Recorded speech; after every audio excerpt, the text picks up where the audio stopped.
বহুকাল আগে আরব সম্রাট ছিলেন ইবনে সাত্তার আলিম। তিনি ছিলেন পৃথিবীর শ্রেষ্ঠ শাসকদের মধ্যে অন্যতম।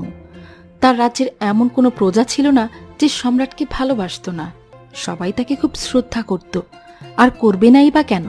ধনী গরিব নারী পুরুষ সবাইকে তিনি সমান চোখে দেখতেন এবং সম্মান দিতেন। তিনি সবসময় তার রাজ্যের সকলের খোঁজ খবর রাখতেন। রাজ্যের মানুষ কিভাবে ভালো রাখা যায় সেই চেষ্টাই করতেন। কিন্তু কিছুদিন যাবৎ সম্রাটের মনে কোনো শান্তি ছিল না। তিনি কেবল ভাবতেন তার রাজ্যের সবাই কি আসলেই ভালো আছে, সবাই কি নিরাপদে আছে।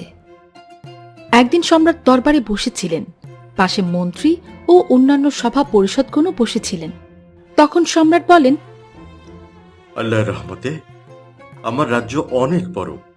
সবার দেখাশোনা আমি নিজে একা একা করতে পারি না।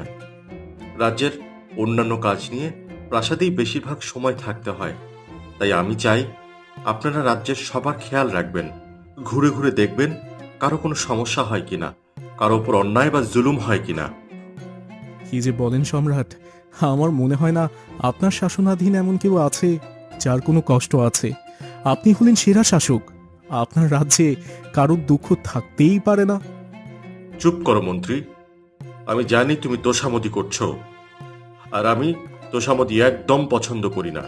তাই এরপর থেকে আর এমন কোনো কাজ আমার সামনে করবে না। ভুল হয়ে গেছে সম্রাট, আর এমন হবে না। আমি এবং আমরা সবাই আজকে থেকে এই রাজ্যের সকল প্রজার খেয়াল রাখব। ঠিক আছে, মনে থাকে যেন আমার রাজ্যে যেন কোনো অসুবিধা না হয়, সেদিকেই খেয়াল রাখবেন সবাই। সবাই সম্মতি জানায়। এরপর সম্রাট দরবার থেকে উঠে যায়।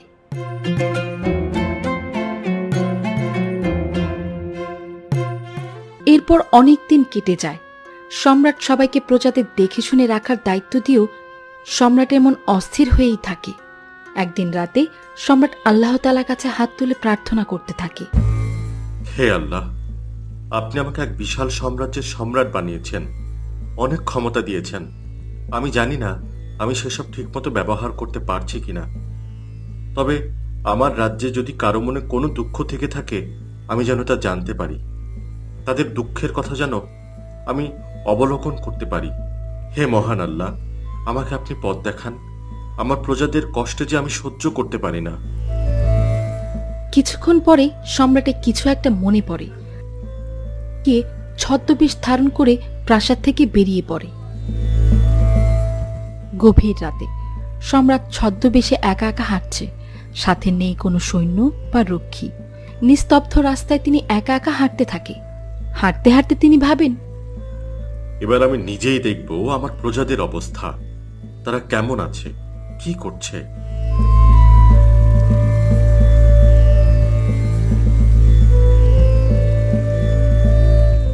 সম্রাট হাঁটতে হাঁটতে দেখে সকল প্রজারা নিশ্চিন্তে ঘুমিয়ে আছে। এরকম শান্ত নির্জন পরিবেশ দেখে সম্রাট ভাবতে থাকে, এত রাতে কারো সমস্যা আমি বুঝবো কি করে? সবাই তো ঘুমাচ্ছে, কিন্তু রাত ছাড়া তো আমি বেরো হতে পারছি না। আচ্ছা, একটু ঘুরে দেখি তো, কালকে না হয় এর একটা সমাধান বের করব।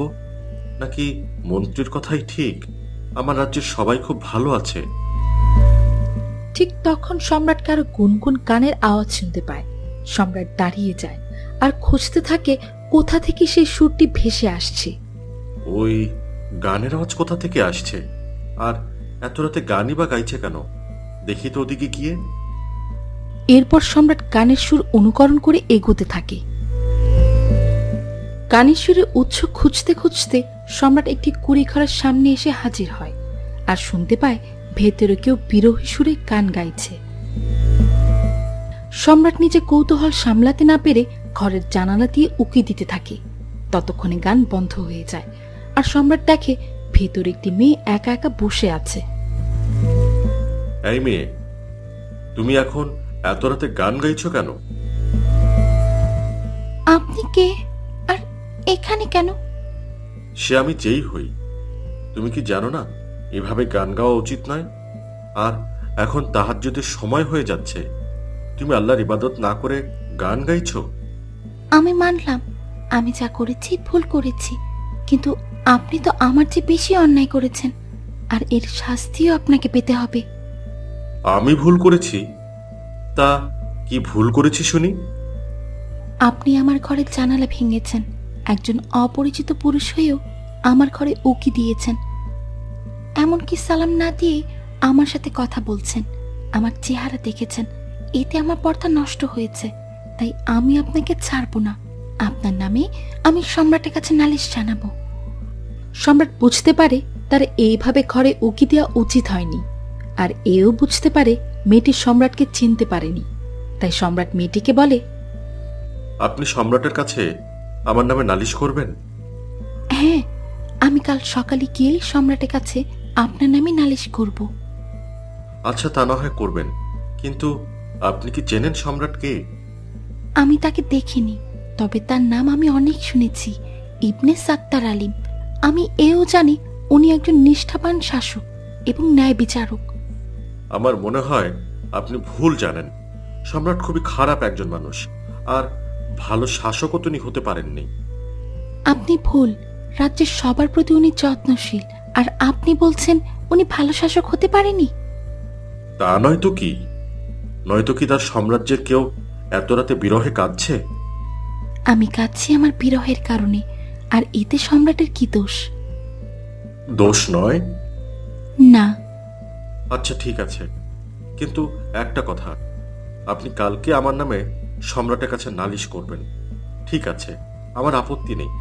প্রয়োজনে আমি আপনাকে আমার রুটে করে সম্রাটের কাছে নিয়ে যাব, কিন্তু আপনি দয়া করে আমার একটা প্রশ্নের উত্তর দেবেন। সম্রাটের মিষ্টি কণ্ঠের অনুরোধে মেয়েটি মনটা কিছুটা গলে গেল। কি প্রশ্ন? আপনি আমাকে বলবেন, এত রাতে আপনি কার বিরহে কাঁদছেন, আর তিনিই বা কোথায়? মেয়েটি এবার মন খারাপ করে বলে, আমি আমার স্বামীর জন্য কাঁদছি, যার সাথে আমি 4 দিনের সংসার করেছি। এখন সে কোথায়? বিবাহের 4 দিনের পর সম্রাটের নির্দেশে সে রাজ্যের সীমানা রক্ষার কাছে গিয়েছে। এরপর 4 মাস কেটে গেল, সে এখনো আসেনি। আজ হঠাৎ করে তার কথা খুব মনে পড়েছে, আর তাই তার জন্য গান গাইলাম, যাতে মনের কষ্ট কিছুটা কমে। আমি জানি সেও হয়তো সেখানে খুব কষ্ট পাচ্ছে, না জানি কিভাবে থাকছে। মেয়েটি এবার কান্নায় ভেঙে পড়ে। সম্রাট এখানেও নিজের দোষ খুঁজে পেলেন। কোনো রকমে মেয়েটিকে সান্ত্বনা দিয়ে বলেন, কি নাম আপনার স্বামীর? ইবনে সামিয়ান। আচ্ছা, আমি যদি কালকে সকালে আপনার স্বামীকে আপনার সামনে এনে হাজির করি, তাহলে কি আপনি আমাকে ক্ষমা করে দেবেন? মেয়েটি জলজল চোখে সম্রাটের দিকে তাকায়, খানিকক্ষণ পরেই হেসে বলে, এ অসম্ভব, কিন্তু তবুও আমি আপনাকে সুযোগ দেব। সকাল নয়, কালকে সারা দিন সময় দিলাম। এর মধ্যে যদি আমার স্বামী ঘরে ফেরে, তাহলে আমি আপনাকে ক্ষমা করে দেব। ঠিক আছে, তবে তাই হোক। আমি আপনাকে কথা দিলাম, কাল সকালের মধ্যেই আপনার স্বামী আপনার ঘরে ফিরে আসবে ইনশাআল্লাহ। এরপর সম্রাট সেইখান থেকে চলে যায়। তখনই মেয়েটি বলে ওঠে, কিন্তু আপনি কে? সেটা না হয় অন্য একদিন জানা যাবে। আসি, আসসালামু আলাইকুম। ওয়ালাইকুম আসসালাম। ছদ্মবেশী সম্রাট আবার নির্জন রাস্তায় একা হাঁটতে থাকে আর ভাবে, হে আল্লাহ, তুমি তো জানো সম্রাট হওয়ার কারণে আমি আমার প্রজাদের আপদে বিপদে এগিয়ে যেতে হয়। এখনো আমি ওই মেয়েটির বিপদ হলো কিনা তা জানার জন্য তার ঘরে উকি দিয়েছি, তার সাথে কথা বলেছি। আমি জানি এতে আমার কোনো দোষ হয়নি, আর যদি এতে আমার কোনো দোষ হয়েই থাকে, আল্লাহ তুমি আমাকে ক্ষমা করো। আর মেয়েটি যেভাবে সম্রাটকে না দেখেই বিশ্বাস করে, আমি যেন তা রক্ষা করতে পারি।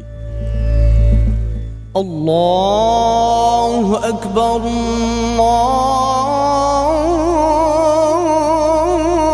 الله أكبر। এরপর সম্রাট প্রাসাদে পৌঁছায়। ততক্ষণে চারিদিকে ফজরের আজানের ধ্বনি শোনা যায়। নামাজ আদায় করে সম্রাট তার স্ত্রীকে ডেকে বলে,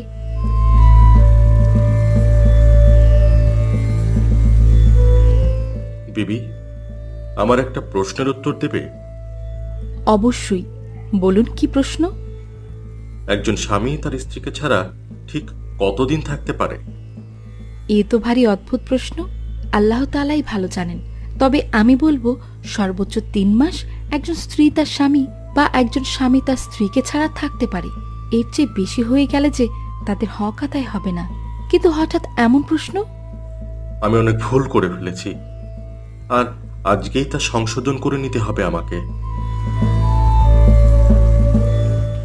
ভোরের আলো ফুটতেই এবার সম্রাট তার রক্ষীকে দিয়ে মন্ত্রীকে ডেকে পাঠায়।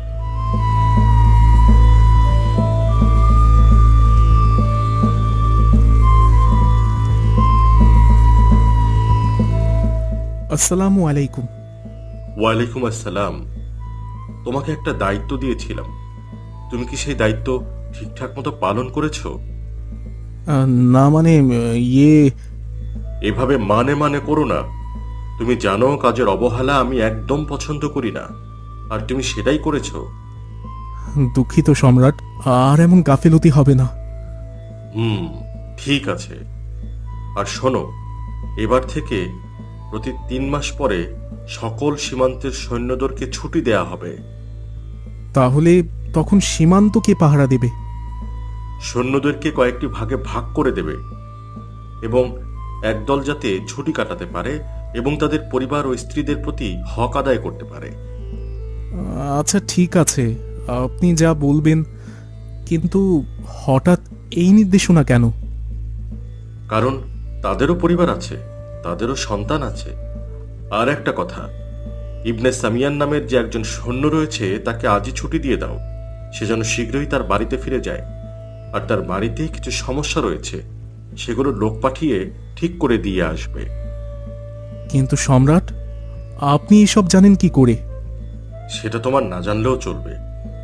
এখন যা বলছি সেটা করো, নয়তো তোমারই চাকরি থাকবে না। আমি এক্ষুনি যাচ্ছি। আসসালামু আলাইকুম। ওয়ালাইকুম আসসালাম। সম্রাটের নির্দেশ অনুযায়ী সেদিন ইবনে সামিয়ানকে ছুটি দেয়া হয়। সে ঘরে ফিরে যায়। তার স্ত্রীতে অবাক হলেও মনে মনে সে অচেনা পুরুষকেও ক্ষমা করে দেয়। আর এরপর থেকে সম্রাট প্রতিদিন রাত্রে বের হয় তার প্রজাদের অবস্থা দেখার জন্য। আর এইভাবে সম্রাট তার রাজ্যের সবার সুখে দুঃখের খেয়াল রাখতে থাকে।